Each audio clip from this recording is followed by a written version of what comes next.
Hello, Professor Mills. This is my presentation on splitting anxiety hairs. In this presentation, I plan to discuss the key factors that describe anxiety disorders overall, and diagnostically, what is the difference between social anxiety disorder versus generalized anxiety disorder, and also list the specifiers between the two that help us narrow down the different disorders within anxiety disorders. But before we do that, I feel like it is very helpful to everyone to know what anxiety is and why it happens. Why it happens is there is a place in your brain called the amygdala, and the amygdala is the fear reaction center of your brain. It's really right in the middle, located near the thalamus and hypothalamus. And the amygdala actually tells the hypothalamus to release norepinephrine and epinephrine, which is our human reaction that is known as our fight, flight, or freeze response. That basically, that happens anytime you have anxiety. Anxiety could be characterized as the fear of the unknown. And that is basically what happens. It is a trained reaction in your brain and to release those chemicals anytime something gives you anxiety. So the chemicals that release when you're getting chased by a dinosaur are the same ones that are being released with anxiety. But obviously that becomes problematic because we're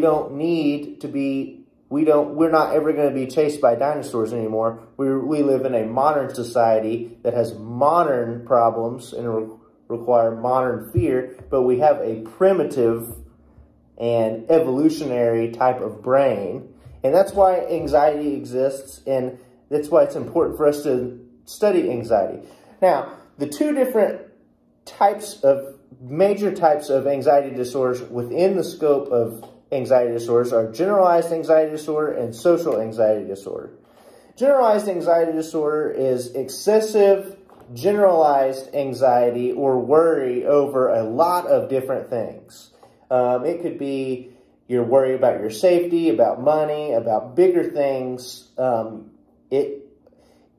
The symptoms of generalized anxiety consist of muscle tension, irritability, sleep difficulty, low energy, low attention, panic attacks. The DSM-5 states that 3 or more of these symptoms present for over 6 months, so over a 6-month period, could be classified as a generalized anxiety disorder. Therefore, that being said, that is generalized anxiety disorder. Let's move on to social anxiety disorder. So social anxiety disorder is more of the specifier seen in social anxiety disorder is that your anxiety is specific to the fear of social rejection or embarrassment. So people with social anxiety disorder could be described as like everybody has anxiety on the first day of school, on the first day of work. Social anxiety disorder could be described as you have that same first day of school or work anxiety every single day.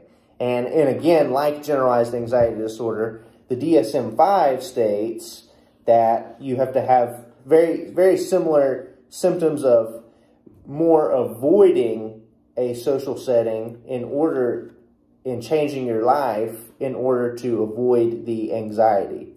And symptoms of that are present for over 6-month period are also an indicator of social anxiety disorder.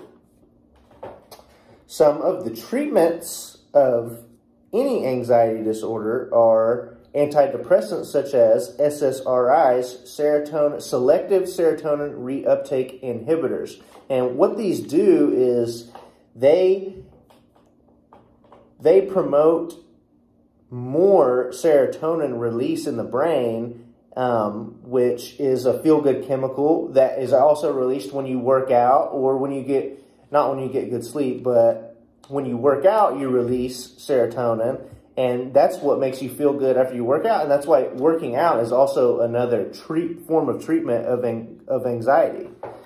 And so the SSRIs are a very good antidepressant that is used for treating anxiety. In the case of anxiety disorders, specifiers are very important because a specifier is the only true thing separating social anxiety disorder from generalized anxiety disorder. Social anxiety disorder is specific to anxiety in a social setting, anxiety about how you're going to be perceived by your peers, how you're going to look, what you're wearing, etc. That is the specifier that separates social anxiety disorder from generalized anxiety disorder. That was my presentation. Thank you, Dr. Mills. See you next time.